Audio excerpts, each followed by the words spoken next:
Hello everyone, welcome to my channel. और बताइए कैसे हैं आप सब। तो आज हम बात करेंगे प्यूबिक हेयर के बारे में। प्यूबिक हेयर एक्चुअली होते क्या हैं ये सबको ही पता होगा, बट ये जब आ जाते हैं आपकी बॉडी पर, आपके प्राइवेट पार्ट पर, जब प्यूबिक हेयर आते हैं तो क्या क्या सावधानियां बरतनी चाहिए, किन किन चीज़ों का आपको ध्यान रखना चाहिए। अगर आप इनकी सफाई नहीं रखते हैं तो बहुत सारी जो प्रॉब्लम्स हैं वो आपको फेस करनी पड़ सकती हैं। तो आज इसी के बारे में हम बात करेंगे। अगर वीडियो अच्छा लगे तो लाइक करना, शेयर करना, चैनल को सब्सक्राइब करना बेल बटन के साथ, ताकि आपको नोटिफिकेशंस मिलती रहें। तो चलिए अभी बात कर लेते हैं प्यूबिक हेयर के बारे में। प्यूबिक हेयर एक्चुअली क्या होते हैं।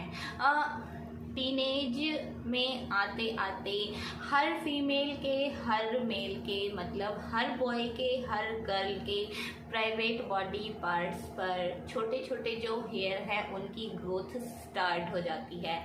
स्टार्टिंग में देखिए जो ये प्यूबिक हेयर है ना, जो ये बाल उगते हैं जिनको नॉर्मली बोल देते हैं नीचे के बाल, ये बहुत ही सॉफ्ट एकदम से छोटे छोटे होते हैं, बट धीरे धीरे देखिए इनकी ग्रोथ भी बढ़ती चली जाती है। तो क्या इनको बढ़ते देना चाहिए, क्या इनको साफ कर देना चाहिए। और अगर इनको क्लीन करना है, इनको साफ करना है, अपने प्राइवेट बॉडी पार्ट को साफ सुथरा रखना है, उसको इन्फेक्शन से बचाना है। आप नहीं चाहेंगे कि आपको इन्फेक्शन हो जाए, आपको वहाँ पर कोई दाना, कोई फिंसी वगैरह निकल जाए। मतलब इन सब चीज़ों से अगर आप बचना चाहते हैं ना, तो एक प्रॉपर एज में जब आपके साथ ये सब स्टार्ट होता है ना, तो आपको इस चीज़ की जानकारी ज़रूर होनी चाहिए कि भाई इन चीज़ों की जो है वो सफाई करना भी बहुत ज़रूरी होता है।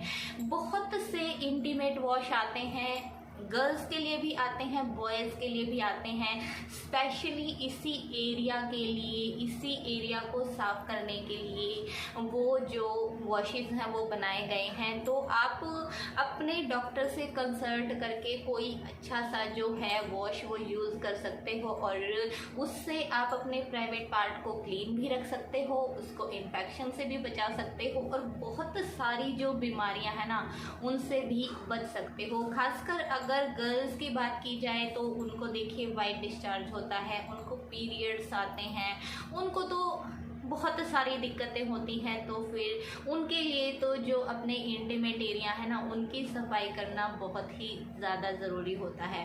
तो जैसे ही प्यूबिक हेयर आपके स्टार्ट होते हैं ना, तभी से आपको इस चीज़ की केयर करनी चाहिए, वरना फिर आगे जाके देखिए प्रॉब्लम्स बढ़ती ही हैं। उनको मतलब हम नकार नहीं सकते हैं। कुछ चीज़ें ऐसी होती है ना जो एज के साथ होनी ही हैं, उनको तो भाई हम नकार नहीं सकते हैं। अगर वजाइना आपको भगवान ने दी है तो उस पर हेयर भी आएंगे, आपको उनकी जो है वो साफ सफाई भी करनी होगी। धीरे धीरे एज बढ़ती चली जाती है। टीनेज में आप उनको ऐसे ही रखिए, साफ रखिए, क्लीन रखिए, अपने हाइजीन का जो है वो ध्यान रखिए। बट फिर एज बढ़ते बढ़ते होता क्या है कि आपके जो है बॉयफ्रेंड बनने शुरू हो जाते हैं, आपकी गर्लफ्रेंड बननी शुरू हो जाती हैं। फिर एक टाइम ऐसा आता है कि आप उनके साथ जो है सेक्सुअल एक्ट परफॉर्म करने के लिए भी तैयार हो जाते हो।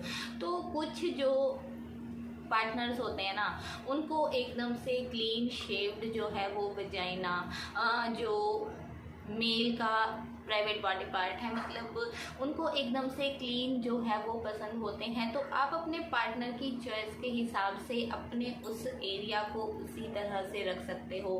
किसी को हेयरी पसंद होते हैं कि हाँ भाई वहाँ पर जो है वो बाल हों, छोटे हों, बड़े हों, मतलब अपने पार्टनर के हिसाब से आप उनको रख सकते हो। बट मेन बात आती है हाइजीन की, साफ सफाई की, तो वो तो आपको रखनी ही पड़ेगी। उसके लिए तो आपको खुद ही एफर्ट डालने पड़ेंगे, कोई दूसरा थोड़ी ना डालेगा। आपके पार्टनर को अगर चीज़ वो अच्छी नहीं लगेगी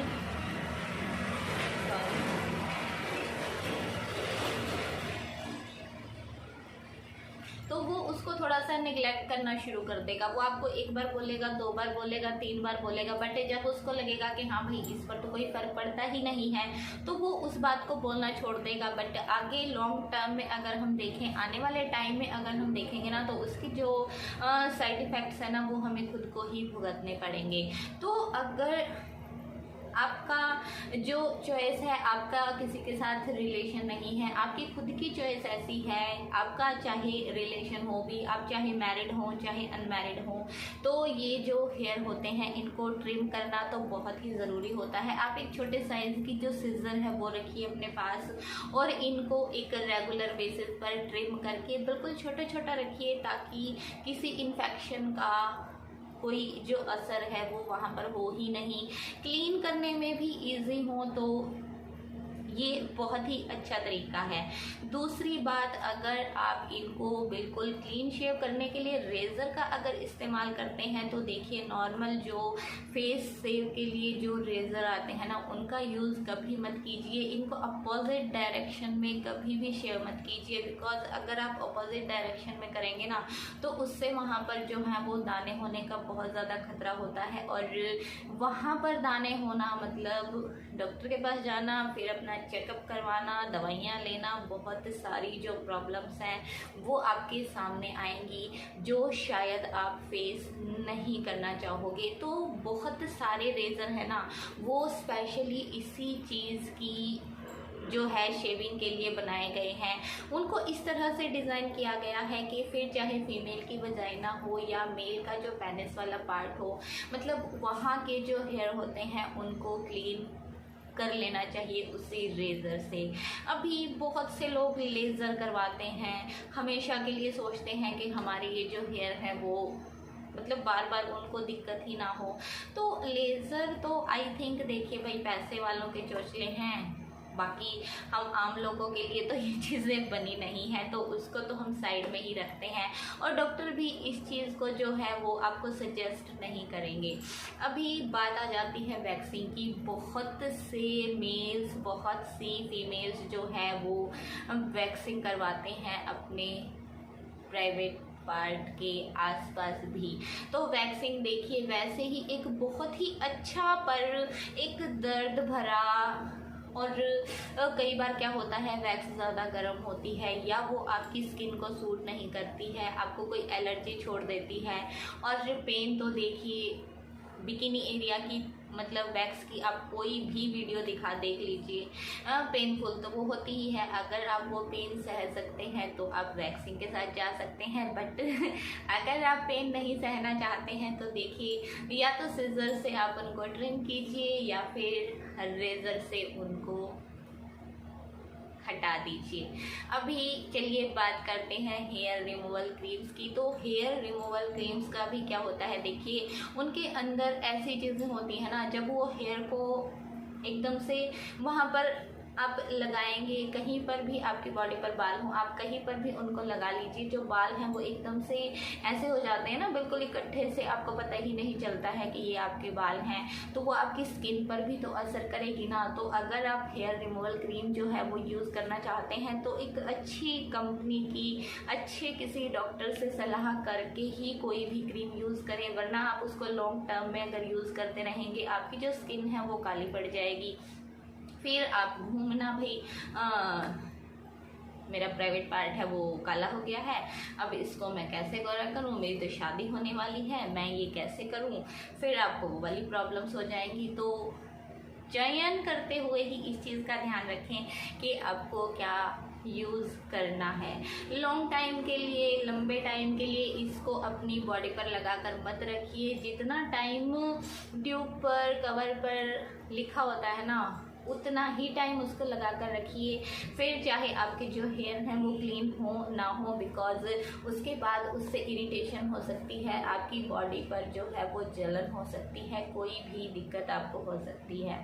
तो ये कुछ तरीके थे। और जहाँ पर हम बात करें घरेलू उपायों की, आपने बहुत सारी वीडियोस देखी होंगी, ये लगा लो, वो लगा लो, ऐसा कर लो, वैसा कर लो, इससे जो आपके नीचे के बाल हैं वो एकदम से साफ हो जाएंगे, आपको पता भी नहीं चलेगा, ऐसा होगा वैसा होगा। सोडा बता देते हैं कुछ लोग पेस्ट बता देते हैं, कुछ लोग ये क्या बोलते हैं इसको, जैसे एसिडिटी वगैरह हम इनो वगैरह बताते हैं, तो नींबू बता देते हैं। ऐसी चीज़ों को प्लीज़ अपने प्राइवेट बॉडी पार्ट्स पर कभी आप यूज़ मत कीजिए, बिकॉज़ ये सही नहीं होती हैं।